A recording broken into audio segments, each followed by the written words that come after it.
Right, so we're looking for rules on how to play the second roll, and the second of the rules is to play your naturals if you can. So, as I mentioned in the last video, we're going to be guided by Jeremy Beguy's 12 rules for the second roll. The first of them we looked at in the last video is to hit any blot outside your inner board, and that's your first priority. If you can do that, you do. If you can't do that, you move on to the second rule, which is to play your naturals. And by the naturals, they're sort of the nice numbers you might roll at the start. So 3-1 lets you build your 5 point, 4-2, 5-3, 6-1, and 6-5 all have sort of automatic plays. Bill Roberti refers to these as instead of naturals, Bill Roberti calls these forced moves because it's such an obvious thing to do. So here's an example of the 4-2. Well, obviously with the 4-2 at the start, and now when you can't hit, you just do the same again. You make your 4 point, with come in 8-4 and 6-4 and make your 4 point, and anything else is a blunder. Similarly, I'm not going to go through all of these, but 3-1, you make your 5 point. The 5-3, you make your 3 points. So you come in 8-3 and 6-3 and make your 3 point. You'll note that the second choice there isn't even an error, and that's because there is an attraction to playing down from your midpoint and splitting at the back before black can bring builders in to block you in at the back. But it's still the better move is to make your 3 point if you can. I'm going to come back to 5-3. 6-1, the obvious way to play 6-1 is to make our bar point. And again, blunder not to. And with 6-5, again, this is the opening move, we just run Lubber's Leap, run our 24 point to a 13 point. Just because black has made a move doesn't mean we don't do that. The right thing again is to run 24 to 13. It is important in saying this, don't forget that Beguy's rules work in an order of priorities. The first priority is to hit any blot outside your opening board. So here's a natural, we've rolled a 5-3, it's one of the naturals. I've just said to you, the 5-3, we make our 3 point. Is that the correct thing to do? No. Look up the top there. Black has a blot on our 16 point. And if I'm not going to work my way through this move, but if you look at it, playing one of our back checkers out with the 3 and then on with the 5 will hit black's blot.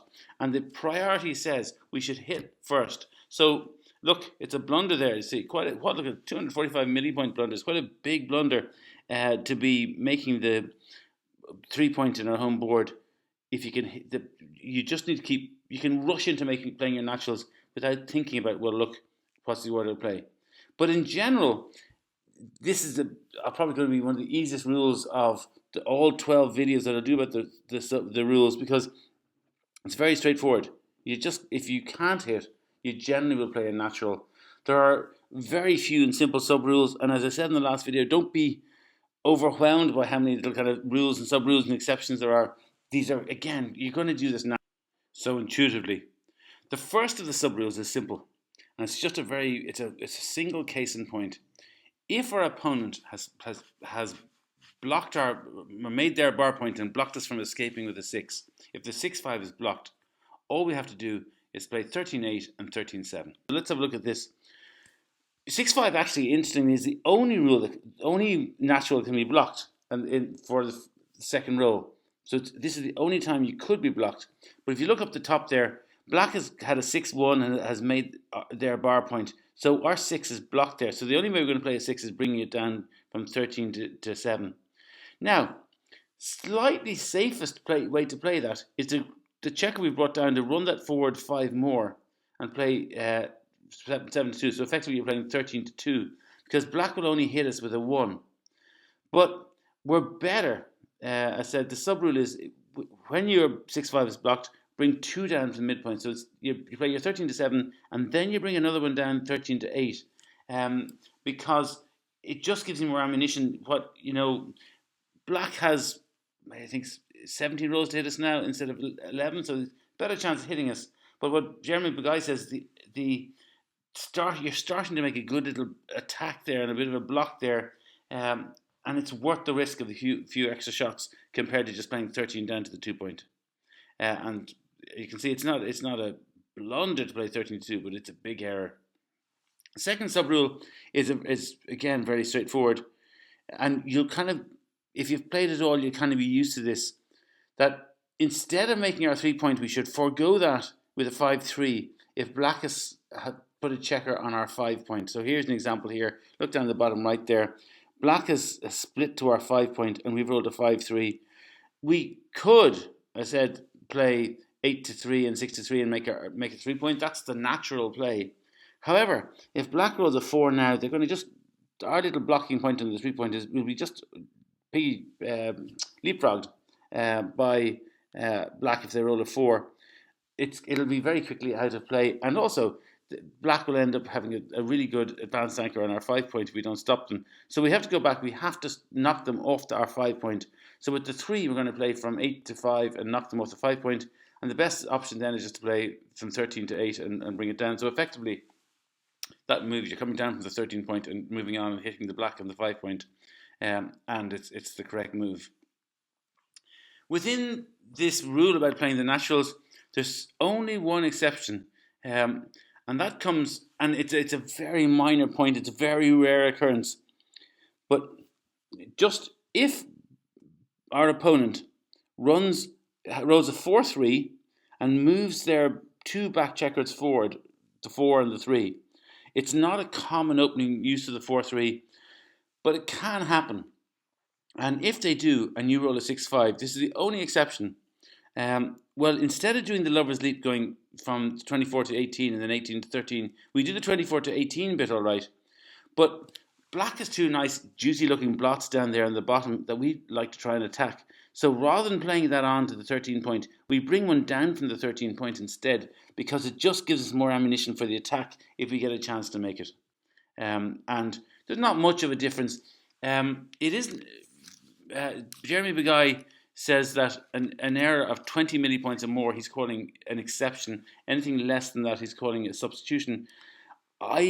For this, all these videos, I just find it handiest. I use XG Mobile, the XG version of my mobile phone, and it's not as accurate, as powerful as the XG 2-ply, 4-ply, world-class rollout, all that stuff, analysis that you get in the desktop version of XG.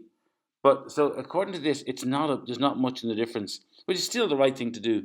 But I think, according to Jeremy Begay, it's a 20 millipoint blunder. 20 millipoint error. If you don't bring down the extra checker to have more ammunition to attack the 2 blots there. Finally, I've said don't forget the order of priority already. Bill Roberti kind of looks at this, and he has a couple of cases, and this is one that's very well common. How do you play a 3-1 here? And you've got the natural play. And if you follow Jeremy Begay's rules, you won't even have to think about this, because you know that you're going to hit a blot in anywhere outside our inner board if you can, and we can. Analysts do often look at this position and say, look, what are you better off doing? With the 3-1, we can make our 5 point down the bottom, or we can hit black up at the top there. And there's one, if you even want to pause and think about this, and assuming you've unpaused, there's one play is right and one play is a blunder. So let's look. We can make our 5 point. We come in with 8-5 and 6-5. And Bill Roberti is an interesting way of looking at it. He says, look, what's going to happen next go? And in the next go, when black's on the roll, 33 of their 36 rolls, as far as I can see, it's only double 5s and 5-4, won't cover their blot up in the top right there. So in 33 out of 36 rolls, they're going to make their 5 point as well. And we'll end up that we'll both have a 5 point. So I gave black a random roll of 3-4. Well, they're going to cover it. They're going to use 8-5 and cover their blot. And now look what happens in the situation. We both have our 5 points. We both have a very similar attack, but it's very even in the race. After the end of this roll, we're going to be 6 points down in the race. Black hasn't played their 4. They've only played their 3 yet. So we're going to be 6 points down in the race, pips down the race after black's roll. But if we go to the other idea of hitting, and this is Bill Roberti's point, so instead of making our 5 point, we come out at the back and we hit black's point. Now we're similarly equal. Neither of us have made our 5 point. But look at the race now. We're suddenly 21 points up in the race. So the racing impact of hitting with 24-20 is just so great that we shouldn't make our 5-point with the 3-1. We should hit at the back instead. And this, as said, corresponds perfectly to Jeremy Bugai's rules. Bill Roberti does kind of roll by roll, what should you do? Roll by roll, what should you do? And he kind of is a system for all 630-second rolls. You just memorize the lot. Jeremy Bugai tries to come up with a set of rules that make it easier to remember. And if you follow Jeremy Bugai's rules in this, you hit it. You don't have to worry about the whys or anything. It's very simple. You hit the blot outside your inner board, it's going to be the right move. And it is very much the right move because, look, it's a blunder to make your 5-point. And a significant blunder at that. Yeah, because of the racing impact of hitting. And it's just a reminder of what we said in the last video. So the last video, one of the sub rules was that you forgo you forgo hitting on your bar point if you can make your 5-point. So in this situation here, the blot we would hit is on our bar point down, our 7-point down the bottom there. And instead of that, if we get a 3-1, we should make our 5-point. However, if I move that blot forward even a little, suddenly the racing impact of hitting them is significantly more important. And I suppose really what I'm getting at, what Bill Roberti is getting at, is basically just stick with Bugai's rules, you'll be fine. If the blot is in our bar point, we hit it, we make our 5-point instead, but anywhere else we hit it.